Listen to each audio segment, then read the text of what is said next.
Mayor De Blasio, thank you so much for coming to People en Español Festival. It is so cool. Yeah, and you just addressed the crowd with a lot of energy, and they responded also in kind. It's a lot of excitement. There's a lot of excitement. I think people are feeling a lot of pride in a gathering like this against a backdrop where, you know, people are being denigrated and disrespected all over this country in the Latino community. And I think these gatherings take on even added value when that's the reality, because people deserve to feel proud of all they have done for this city, for this country. And that's exactly the kind of topic we want to delve into. So you lead what is perhaps one of the most diverse cities in the nation, in the world, perhaps. Yes. And we just wanted to understand, what are some of the contributions Latinos have made to the city, to the country, that you are proudest of or that you are in awe of? I love this country, but I'll tell you, it's painful seeing what we're going through right now, because seeing leaders in Washington disrespect the Latino community goes against everything we're supposed to believe in as Americans, and we can't let it happen. And this is not who we are. This is not what has to be in this country. We're going to overcome it. I really believe it. But I'll tell you, I lead the greatest Latino city in America. And we're talking about, and I think people don't really, with all due respect to Los Angeles and other places, right. We're talking about a Latino community here that's almost 3 million people now, and growing. And a community that is so strong and makes such massive contributions to New York City. And not just the famous names, because we see Latino leadership in every sector of New York City, for sure. But it is the everyday people who are the backbone of this community. We're a very successful city right now, and that is because almost 1 in 3 New Yorkers is Latino and are contributors and architects of that success. So this is what we should be saying as leaders, not because it's just the right thing to do or the moral thing to do, because it's the truth. This is a Latino city more and more, and this is a Latino nation more and more. And we should embrace that and be proud of that. That's exactly right. And you come from a multicultural family yourself. So I'm curious, what has that diversity within your own family, how has that prepared you to lead a country as diverse as America? Well, it starts in my own biological family, actually, with my grandparents, came here from southern Italy, and went through the exact same kind of discrimination that so many Latinos still suffer today. So it is a reminder of what I know from my own family. And my grandfather, Giovanni, is a great example.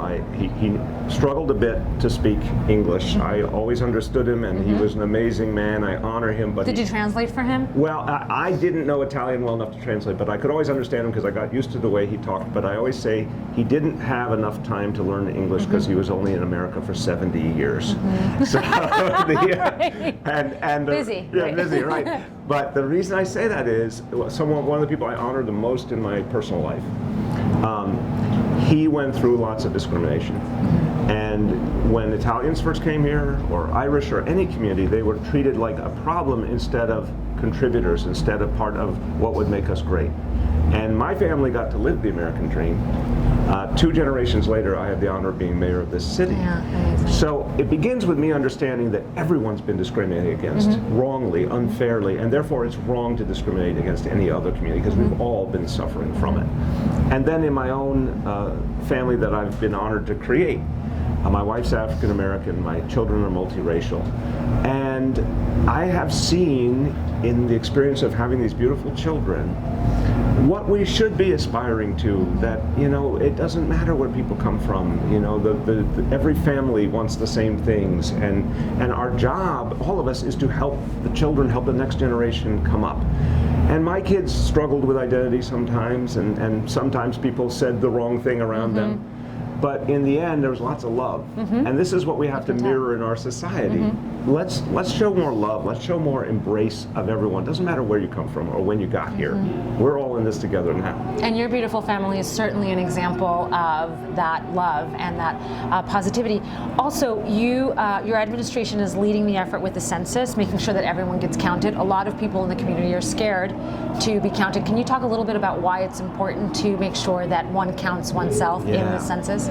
Well, here is something that's so important, because it comes down to really basic things, like how much money will be there for the community's needs, for schools, for food, for jobs, for all the things that people need that the federal government plays such an important role in. How much representation will we have in the Congress?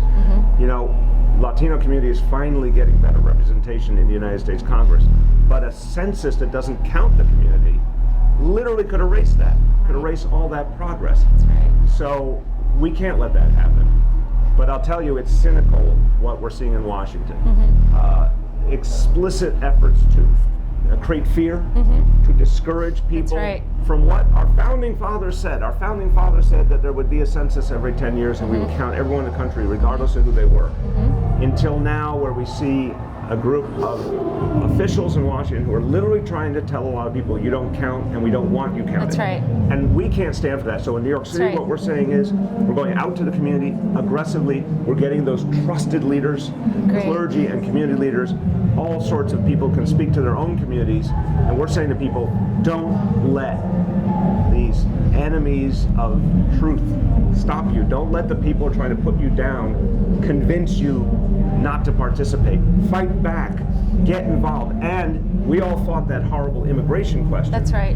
Which was really creating fear. It's not going to be there. That's right. So people can have confidence that they're not putting themselves in harm's way, but they are strengthening their community by participating. I'm sure you'll be successful just as you were when you launched the IDNYC program, which, by the way, I have. More in here, but I have it, which I know was part of the effort with getting everyone. For everyone. For everyone. And so one last question. You know, we're in this country where there's a lot of hate and anti-immigrant, anti-Latino, anti-fill-in-the-blank rhetoric. What is the path forward to heal? How are we going to heal? And what will you be doing to lead that effort? I believe this is the essential question, right? We don't have to live this way. And this pain is very personal. People are in a lot of pain because they've been attacked, and they've been put down, and it doesn't have to be this way. So first, what we did with IDNYC is something I think we could do all over this country. Literally saying, you know, until we fix the bigger picture in Washington, let's treat people with respect, that you belong here. Every New Yorker's a New Yorker. We don't care where you're from. And I have seen people really feel that that ID card gave them for the very first time a sense of belonging and respect.